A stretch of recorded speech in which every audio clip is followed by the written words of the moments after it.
yung ating mga pinupuntahan, hindi simpleng likuan yon.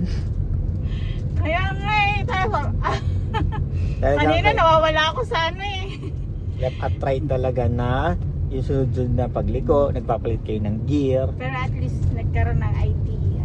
Opo. Hindi ko man ma-perfect eh. May Idea kayo idea ako. kung paano. Kasi ang mahalaga, ma-experience nyo yun.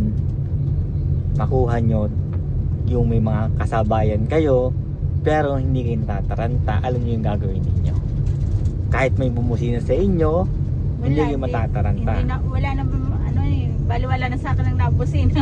Opo, normal po sa Dati nag-aaral. talaga nagugulat Yes, talaga ako. kasi ang isipan kasi, nagagalit sila, bilisan ko, lalong mamamatay ng makina. Tsaka dati, ang ano ko talaga, di ba pansin nyo, tingin ako ng tingin dyan, Aha. magkabilang side. Ngayon wala akong pakialam, basta diretso lang ako. Yes, basta tandaan nyo lang lagi, ang lahat ng sasabit sa inyo nasa unahan. Wala sa likodan, wala sa gilid.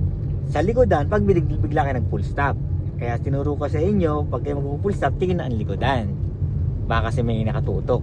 Sa side naman, apply nyo yung TLSL. Yung think, look, signal, look before change ng lane or turning.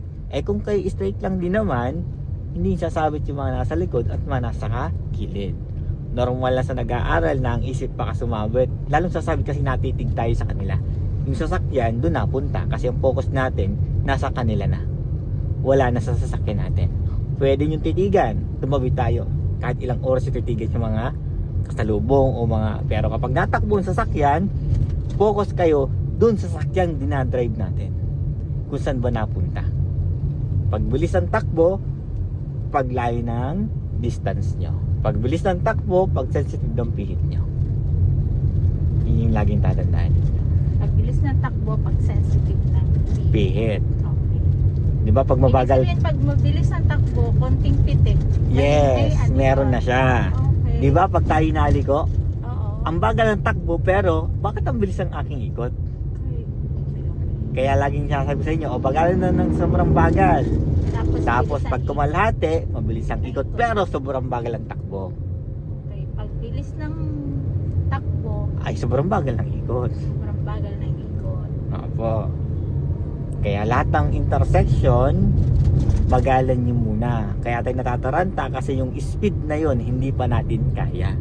Kaya kayo taranta. Kaya once na kayo ay nakaramdam ng taranta, ibig sabihin, mabilis. I-brake Mabilis. natin. Okay. Baka kasi naka second gear kayo, naliko. Mabilis talaga ang second gear pag naliko. Bagalan nyo, ilagay natin muna sa first gear. Yan ang ipagtagal, makakabisado nyo, naliko na kayo na naka second gear. Kasi nakukuha nyo na.